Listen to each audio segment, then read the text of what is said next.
sarap ng sumang binamban. Gumaan, asukal na pula, malagkit na binatad, at paggagawa ng palaspas. Dito po ilalagay ang sumang binamban. Dandahan lang po at baka po mapunit. Masaya lang po ang paggawa nito. Yan, ganyan po ang paggagawa.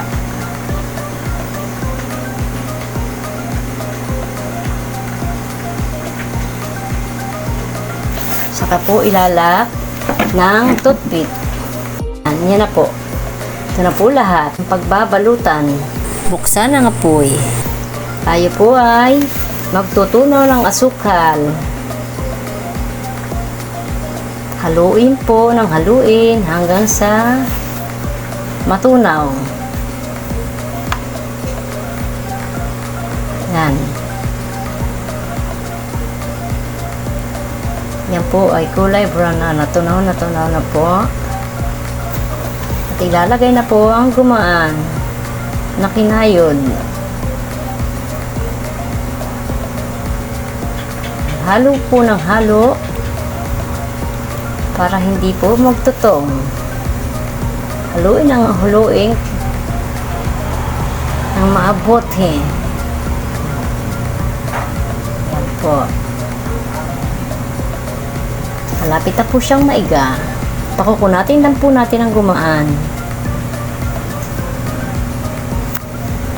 Yan po. Lalagay na natin sa pinagiling na malagkit. Yan.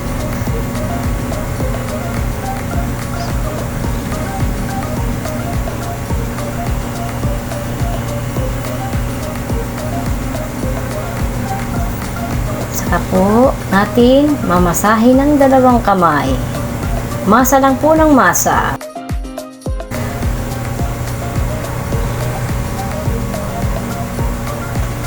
Para mahalong mabuti ang mga namumuong malagkit. Lagyan pa po ng asukal.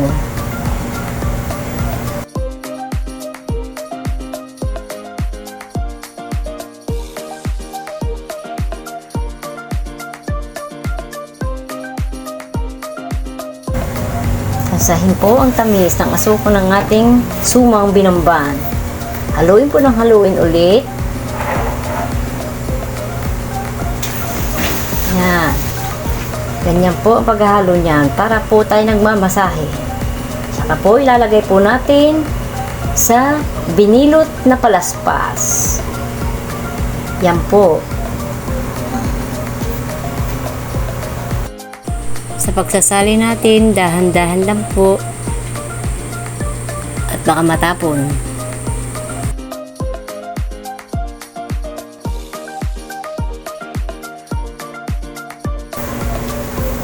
Yan.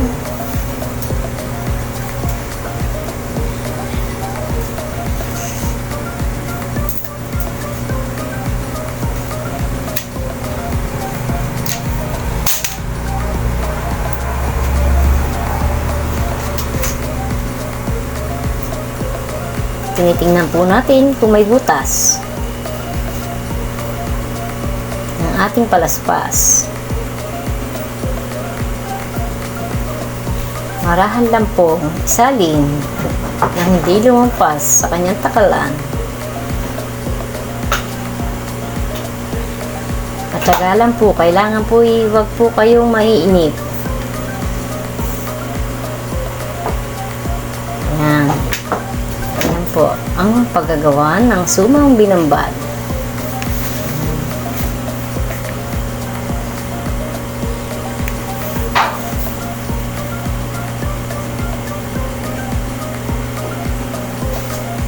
Tapos na po natin ang ating pagbabalot. Ito na po. Salang na po sa kumukulong tubig ang sumang binamban. Takluban.